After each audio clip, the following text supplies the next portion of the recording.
of spiritual nurture and guidance on the part of the parents, and especially on the part of the fathers, who in 6 to 8% of these cases was outside of the home, was absent from the home.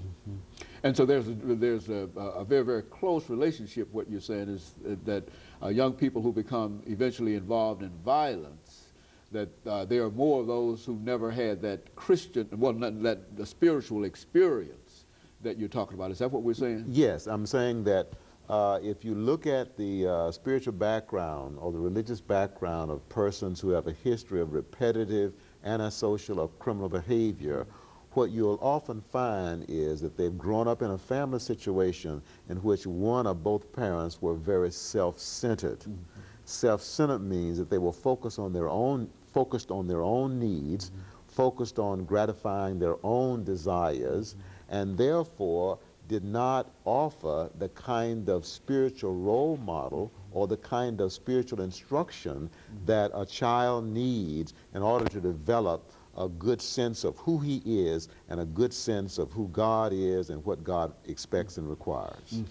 And those young people who were not exposed to that kind of influence came out on the short end of things. Would that be a necessity? Yes, as a matter of fact, the men that we evaluated, all of them tested as having low or very low self-esteem.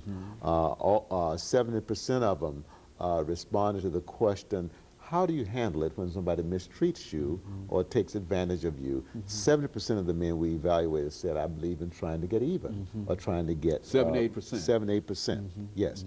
Also, we found in our study that almost all of these men, about 92%, suffered from a significant degree of self-hate. And so these phenomena are normally viewed as psychological, but I'm convinced that low self-esteem or very low self-esteem and self-hate are spiritual phenomena, okay, that we see very often in situations, family situations of spiritual neglect, and where a person neglects utilizing or drawing upon their spiritual resources, one of which is faith in God and regular prayer.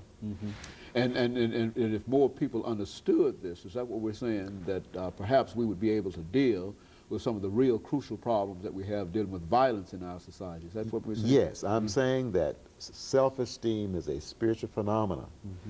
Low or very low self-esteem are also spiritual phenomena. Our study of these 25 inmates revealed, based on the Tennessee Self-Concept Profile, that 92% of these men had either low or very low self-esteem. So we're saying that spiritual neglect was at the basis of this low or very low self-esteem.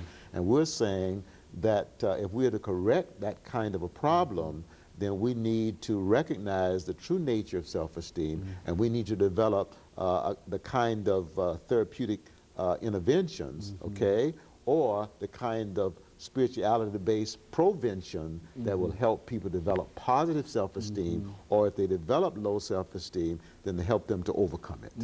And of course, recognizing immediately that these individuals probably grew up in what you call a self-centered environment around themselves. These are the individuals with this self-centered ego kind of thing that will be responsible for determining the young people that they have charge of. And of course, if they are no better than being self-centered, the young people could not be exposed to anything. Well, how do you get young people into such activities that would sort of break that tie that they have with those self-centered individuals and open them up to a wider view of things, as you were talking about? Well, I think there have been some studies that have shown that adolescents who attend church on a regular basis have a lower prevalence rate of drug abuse and antisocial behavior. Very good. Okay? So we know for a fact that... Let me interrupt here, Dr. Poe, for this first commercial break, and we'll be back with you following this short commercial break.